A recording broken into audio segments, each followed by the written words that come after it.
Welcome to this presentation of the new features of the military update. I've been working on this and you've been waiting for this for a while, so I hope you're just as excited as me to dive into this. So far, the game featured a lot of civilian ships, which will be of course the driving force of the galactic economy, but there is a lot of potential and innovation in ship design and a lot of profit that can be made by being part of the military-industrial complex. There's a whole range of projectile weapons with different properties, as well as missiles. The main difference between these two categories is also its damage and how long it takes for the projectile to impact the target, as well as how the targeting is happening. But we'll look into that very soon. There are 2 additional large military fuselages available now. Their design not only features double layer of armor, of course, but also their layout supports more space for weapons in all directions.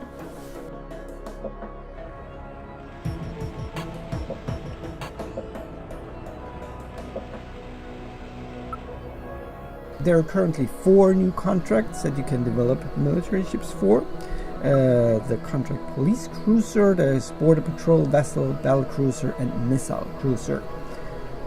There will be, like all other areas of the economy, much more than these in the final game, and where they will become available will also be dependent on the development level of the system you have an office in. In addition to what you're about to see, we're trying to make this as interesting as possible in the coming strategy update so that you in charge of the corporation can make interesting choices where to invest in and where not. And that includes war. So let's look at the weapons. We build them here to see how big they are and talk a little bit about them. The basic cannon, it's just standard to use 2 soldiers to operate them. You can put in more to speed up the reload time, but usually it's 30 seconds. The advanced cannon is just using 1 soldier to operate, but has a reload time of 20 seconds. The autocannon just needs 10 seconds and needs 1 technician instead of a soldier.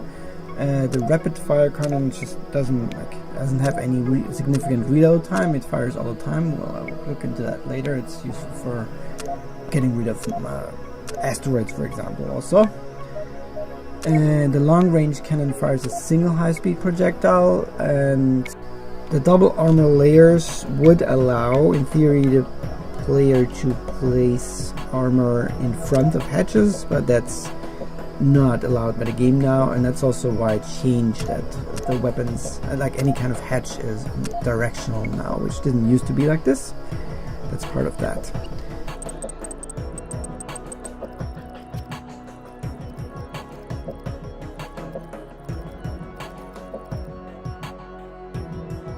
Yeah, all the resolve of military vessels produces much better results now, of course, especially missions like offense, mayhem, and defense that didn't used to work at all without any weapons. But I need to balance that out more in a few weeks, so I'll hopefully get some feedback from you. Let's dive into the functionality in crew management. Okay, when it comes down to reload time, you need as many crew as possible, like 2 is minimum for this type of cannon. To change from hold fire to fire at will, just click on the room, click and hold onto the icon, just like with the mining lasers.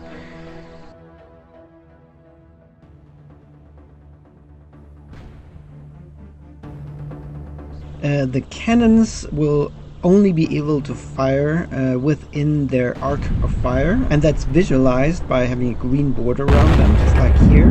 So when that green border lights up, the cannon is ready to fire, and that makes the maneuverability of the ship a bigger factor in its effectiveness.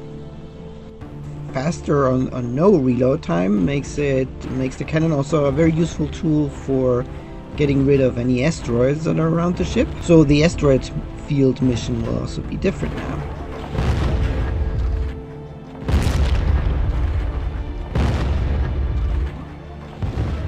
The missiles don't have any arc of fire. That means you can fire them from any position that the ship is in. You can see now I'm changing every one of those to fire at will.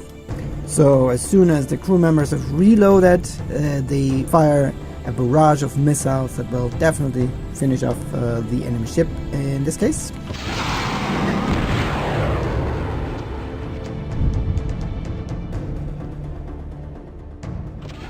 Alright, that's it for all the new features in this update. I hope you had fun watching that, and we'll have fun finally being able to shoot back in crew management and designing all kinds of new battle-ready ships.